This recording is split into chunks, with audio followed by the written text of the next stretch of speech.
90,000 से 1 करोड़ का सफ़र सर। मुझे खिचड़ी बनाने वाली खिचड़ी काकू कहते हैं, क्योंकि केबीसी में जो रजिस्ट्रेशन हुआ और उसके बाद में मेरा सिलेक्शन हुआ, तो और केबीसी में जो विनर हुई मैं, तो बहुत ही बड़ा सफ़र है मैम सर, और बहुत ही बड़ा चेंज है। क्या कहना चाहेंगे, किस तरह से किसने आपको बताया कि आपको केबीसी में जाना चाहिए? नहीं, मैंने केबीसी के सभी सीज़न देखे हैं, मगर रजिस्ट्रेशन करने के लिए फ़ोन चाहिए सभी। जो हमारे पास पहले घर जब पहले सीज़न शुरू हुआ था तो टीवी ही नहीं थी, पहले यहाँ पे देख रही थी, मगर कभी ट्राई भी नहीं कर रहा था क्योंकि फ़ोन ही नहीं था। तो फ़ोन पे फ़ोन करना पड़ता था और रजिस्ट्रेशन करना पड़ता था, SMS करना पड़ता था, तो कुछ भी नहीं था। मगर 2018 में मैंने ट्राई किया था, क्योंकि तभी फ़ोन आया था हमारे घर पे, तो फ़ोन बिगड़ गया था और फिर रजिस्ट्रेशन नहीं हो पाया। तो ये साल मैंने ऐसा सोच लिया था कि ये साल मैं करूँगी, हाँ कुछ भी करूँगी, मगर रजिस्ट्रेशन पक्का करूँगी, फिर आगे भगवान की मर्जी। जितना कि हमें मालूम पड़ा है कि आपके घर में टोटल एक ही फोन था। हाँ मैम, हाँ सर। और अमिताभ बच्चन ने आपको सेट पे फोन गिफ्ट किया हुआ है। हाँ सर। उस बारे में बताइए, क्या था? हाँ, जो हमारे घर पे एक ही फ़ोन था, क्योंकि मेरे मिस्टर के पास फ़ोन था और सभी यूज़ कर रहे थे, और कभी भी केबीसी की टीम का फ़ोन आ रहा था तो भी उनके पास उनका फ़ोन बाहर रहता था। तो उन्होंने मुझे ऑडिशन में पूछा था कि ये क्या करेंगे, तो पैसे आप फ़ोन क्यों नहीं लेते, पैसे तो है मिस्टर की जो तनख्वाह है तो उनसे ले लीजिए। नहीं, मैंने ऐसा बोला था कि मेरी जो खुद की कमाई रहेगी वो केबीसी की कमाई रहेगी, उससे मैं फ़ोन लूँगी, इसीलिए उन्होंने ऐसा बोला। क्योंकि जो फ़ोन का यूज़ है जो दुधारी तलवार है सर, तो मुझे तो अच्छे पढ़ाई के लिए फ़ोन चाहिए था, इसीलिए मैं बच्चों का और इनका फ़ोन यूज़ नहीं कर सकती थी। इसीलिए मैंने ऐसा कहा कि मेरे पास फ़ोन ही सच में नहीं था, तो मैंने बोला कि केबीसी से पैसे लूँगी। अब फोन मिल गया है, हाँ। अब क्या क्या यूज़ किया आपके फोन में? नहीं सर, अभी हाथ में नहीं आया। हाँ हाँ।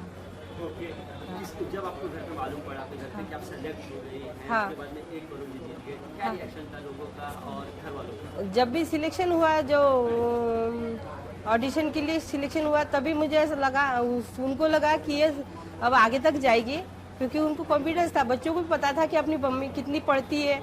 मेरी बेटी अब ग्रेजुएशन कर रही है, तो उसको पता था कि इतना कितनी पढ़ाई है, क्योंकि उसको कोई अड़चने आती थी तो मैं बताती थी, तो उसको वो बोलती थी कि तुझे कैसे पता है ये, कभी बोलती थी तुझे कैसे पता है। तो मैं मेरे बेटे को बोलती थी, वो इंग्लिश मीडियम की जो स्कूल रहती थी, तो उसे ऐसा अड़चन आती थी, तो वो बोलता था कि मम्मी ये कैसा है तो पता है क्या। तो मैं बोलती थी उसको, तो वो बोलता था कि नहीं मम्मी तुझे कैसा पता है। तो मैं हमेशा अपडेट रहती, तो उसकी पढ़ाई भी मुझे आ जाती थी, तो उसे पता था कि ये मम्मी कर लेगी, उसकी इतनी क्षमता है। बच्चों का भी पढ़ाने का डेडिकेशन है, आप हाँ। उस कोशिश में भी वो सभी काम आए, हम बोल सकते हैं। हाँ, बच्चों को हमेशा पढ़ाती थी और उनको सक्षम करती थी, क्योंकि उनको कोई अड़चन नहीं आए तो मेरे विषय में जो मैं मदद करती थी तो उनको पूरा मदद करती थी। मैंने जब पढ़ाया तो उनको अच्छा लगता था कि अपनी मम्मी ने अपने को अच्छा पढ़ाया है, क्योंकि उनको एग्ज़ाम में जो अड़चनें आती थी तो मैं उनकी अड़चनें छुड़ाती थी।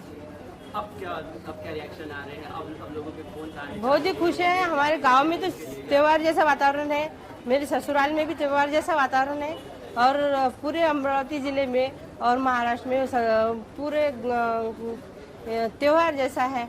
कोई गए कभी अमरावती, अभी उसके बाद में गए हैं कि नहीं? नहीं, अभी तो यहीं पे आए हैं। अंजन गांव में तो बहुत ही अच्छा वातावरण है, अच्छा, बस सब कुछ है और मेरी ही बातें हो रही है। अच्छा, सबसे डिफिकल्ट क्वेश्चन कौन सा था टोटल 1 करोड़ के क्वेश्चंस में देखा जाए? 1 करोड़ का जो क्वेश्चन था वो मुझे अड़चन आ रहा था, क्योंकि लाइफलाइन तो नहीं रहती तो मैं नहीं लेती थी, क्योंकि मैंने पढ़ा नहीं था ज़्यादा। मगर मुझे पता था कि जो अड़चन सबसे ज़्यादा आएगी तो उसके लिए एक्सपर्ट लाइफलाइन रखना है, तो इसीलिए मैंने वो लाइफलाइन रखी थी। तो उसके आगे कुछ और कंटिन्यू करना चाहिए था आपको नहीं करना? हाँ, करना चाहिए था, मगर पढ़ाई नहीं थी और कॉन्फिडेंस नहीं थी, तो इतने दूर आ गए और इतने दूर आके गिव अप करना अच्छा नहीं लग रहा था, तो मैंने बोला कि नहीं, छोड़ दिए। क्या आगे चल कंप्यूटर चलाना आता है आपको? नहीं, मुझे कंप्यूटर चलाना भी नहीं आता है, अभी हैंडल ही नहीं किया है। मोबाइल भी ज़्यादा हैंडल नहीं करते आता, बस एक बार किसी ने खोल दिया, देख लिया तो देख लेती हूँ। तो अभी सीखना चाहिए। हाँ, मुझे MSCIT जो कंप्यूटर का कोर्स है, जो जो बेसिक जो है मुझे सीखना है, करना है।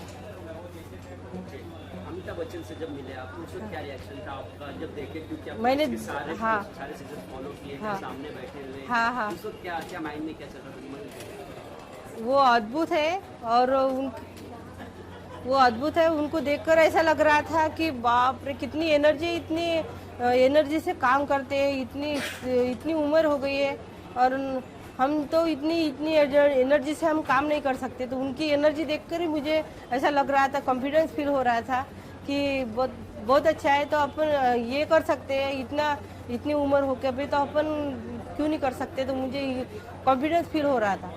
जो सामने बैठे उस वक्त क्या फीलिंग्स थी, क्या माइंड में चल रहा था कि आगे मुझे करना है, नहीं करना क्या?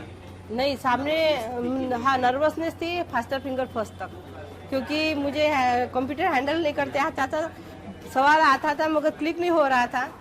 तो बुधवार आते तक मुझे तो ऐसा लग रहा था कि अब मैं नहीं जाऊंगी, मगर सभी की जो एनर्जी और सभी के चेहरे दिख रहे थे, मेरे मिस्टर जो देख रहे थे कि ये करेगी क्या करेगी, उनको पता था कि फास्टर फिंगर फर्स्ट में निकल जाएगी तो आगे तो कर देगी।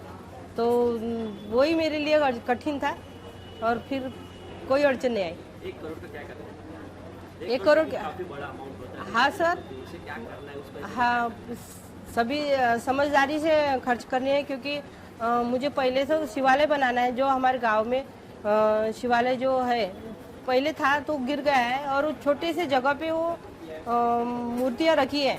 वो मूर्तियाँ ऐसे रखी है, और यात्रा रहती है, सभी यात्रा आते हैं, देखते हैं, और उसकी अवहेलना मुझे अच्छी नहीं लगती।